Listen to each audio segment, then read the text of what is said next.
Wadugo kendo nyako Ramogi par ni en yiero mar Kenya gana 2022 wan ka nikech in wan e tich mondo mi wakil ni mago duto matimore konde mopogore opogore nyako Ramogi ne wasingo to nikech singo en gowi koro wachule gadiera nikech wane wangi wane iti wane mwamigo ka wagame kama entie kendo wakele kaine odi kate karima tich midhiambo ni ma en weche manyien mag yiero mar Kenya gana 2022 ikruok dhi nyime. Odani wang'ada ne nyake gwenge mag Nyamira kocha kama jafombo marwa manitiere gwenge makono Crispin Otieno oseikore yo makare ong'iswa ni to weche mag ikruok ne yiero makiny chalo nade.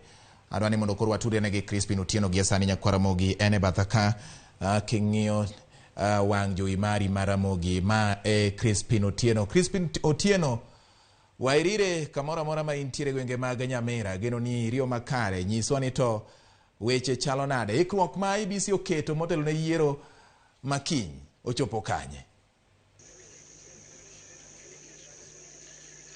Bati waduoko ni wairire buya kama antiere Nyamira North kata Nyamira North county ni ma Nyamira kamodi chig makawuono ikruok mar yiero medo mana dhi nyime county ni ma Nyamira. Enyalo paro county ni ma Nyamira nigi jogo ma dhi goyo ombulu ji 283 gadek mano jogo ma oyangi kod duol mar yiero mano IBC jogo ma dhi goyo kura kendo tiere polling stations e county ma Nyamira 643 mana kuma antiere school moro mantie Nyamira North kama kaka nyalo neno jotendo bila ka achiel kod jotelo mochung'ne duol mar yiero IBC pol dhi nyime gi ikruok mar yiero ka gitepango gigo monego beni chope polling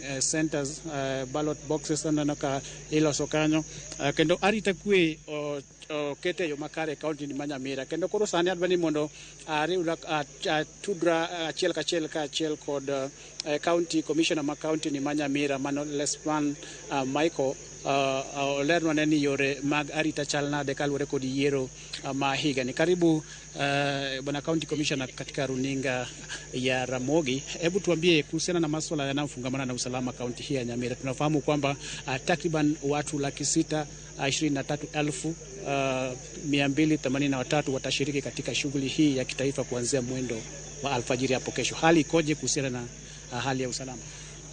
Hali si mbaya, in fact ni mzuri sana. Tunatarajia kumaliza hii shughuli kwa uzuri kabisa na tayari tuko na polling stations 643 na all our polling stations are covered by our police officers together with our colleagues from the IBC, and we have done a lot for the last 3 months. We have done peace meetings, we have conducted even some trials, some riot gears, something like that. And we are bordering our colleagues from Bomet. We have also mobilized them so that we can cover the border between us and Bomet. And we have all the resources we need. In fact, we don't see any interference in this election. Yes. Alafu tunaona ya kusafirisha vifaa vya kupiga kura tayari yanaendelea. Je, labda shughuli hii itakamilika mwendo wa saa ngapi na ni labda changamoto ambazo mpaka sasa mmeweza kukumbana nazo? Kama unavyojua eneo hili ni eneo la mvua mingi sana. So leo tuko na bahati mvua haikunyesha. Hiyo ndio changamoto tulikuwa tunatarajia ya kwanza. Changamoto lingine ambaye kwa kawaida kwa kila election you can expect maybe mischief of papers. We haven't received any from all our 4 tallying centers. And even we have... Unazungumziaje swala kama hilo? Mimi ningependa kuambia wapiga kura, kipiga kura ya TV anda fanya shughuli yako, anda mashambani. Just imagine a polling station like Manga Girls with 800 voters, and then we have 2 officers there, for example, and the crowd is, people are voting and staying there. Don't attempt to stay, just go. We don't want our voters to give us hard time in doing other activities in the polling stations. Yes. And we are sure hakuna mtu ataiba kura. Asante sana. Thank you. Asante, tutakuruhusu upumzike kwa sasa. Na kaki winjo no mane echal marweche county ni Nyamira. Toke kanyo ne watimo nentiere chwa kod jofwambo manutingo jachung kom mar ngano malaro kom governor county Nyamira kod otiko mar UDA mano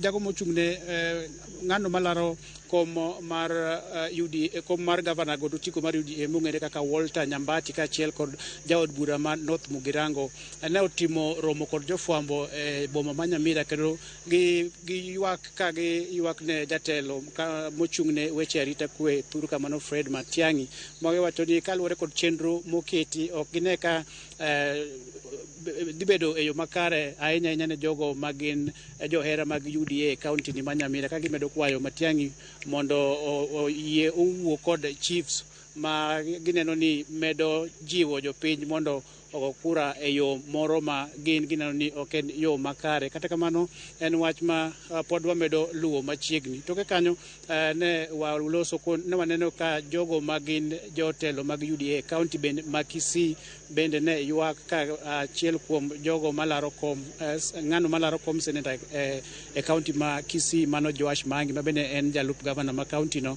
wacho ni polise ne odonjo kar dak mare kendo ne otimo msako kane wachore ni ne ntiere ballot papers moko mane iwachore ni ne opandi e kar jot mare mag gwenge ma Boma Choge. Omiyo pod wamedo fuato wachno ka achiel kod obila mondo gilerno ne nyaka sani ang'ono made bed ni giyudo e kar dak mar jalup governor ma county ma Kisii. Kata kamano wantiere e county di Nyamira kendo odiochieng' makiny kar kogwen sa 12 gi nus jatelo mochung'ne arita kwe thur kamano Dr. Fred Matiang'i chano mar goyo ombulu e gweng' ma iluongo ni Manga Borabu kama kiny nokete ogo kura kar kogwen. Omiyo en wach pod wamedo fuaro machiegni ahinya kendo wamedo nyiso jowinjowa kendo joneno mag Ramogi TV ni wabiro yango negi gigo matimore e county ma Nyamira ka achiel kod county ma Kisii kuom weche maluwore kod yiero mar higani 2022 bati. Kapok iweya Crispin, ma en odiochieng' wacho ni odhiambo mogik kasto ji dhi ombulu odiochieng' makiny. Ok ang'eyo ni jopiny ma samoro diponi ni tudori godo kata mani wuoyo godo iwinjo ka gin gi ikruok machalo nade, giwacho ang'o, gin ang'o gini mikuodho kata migoye mbaka, bende giwacho wach moro mar mondo koso gin giwacho ni kiny ne gininda ninda kaso giwuok sama giparo ni oseyaw kuonde mag goyo ombulu ka gidhi goyo ombulu. Jopiny to wacho ang'o? Kisomo wang'i landa wang'i ineno ka gin gi wach mane mondiki kotende gi ikruok makiny?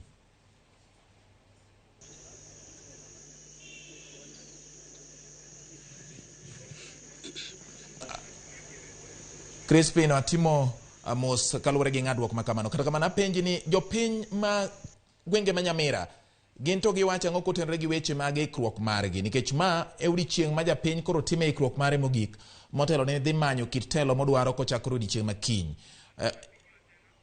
Ibiro ng'isowa Crispin ni gin ang'o gini kata ikruok mage manitie. Neno ka Crispin medo ikore kar kanyo kendo manyo kama onyalo yudo network maber, network mar tudruok nyakwa Ramogi. Mano nyisi ni omedo mana ikore mondo mi oketi kare onyisi mag gik manitie kotenore gi weche mag ikruok madhi nyime gwenge mag Nyamira kocha. Obiro medo luwo mathoth ahinya mondo ng'iswa ni to nyaka gie sani jopiny wacho ang'o. Wan kodi nyakwa Ramogi nyaka ang' rom sa 4 mar otieno nikech mae odwa kae kama goye mbaka, kae kama medo dhi nyime gi none matut kotenre gi ikruok mar ogandawa. Nyakwa Ramogi, thuolo mari en ma ochako kawo telo oketi e lweti, okawo teko oketi e lweti. In miwuon ema iyiero ni jatelo mane midwaro kata ng'a mowinjo bed ni telo ni, kitelo mane miparo ni nyalo kelo ni lokruok e ngimani. Wadhi nyime nyakwa Ramogi, gie sani wadok kuom Crispin nang'ise ni nowuok mana matin mondo mi odhi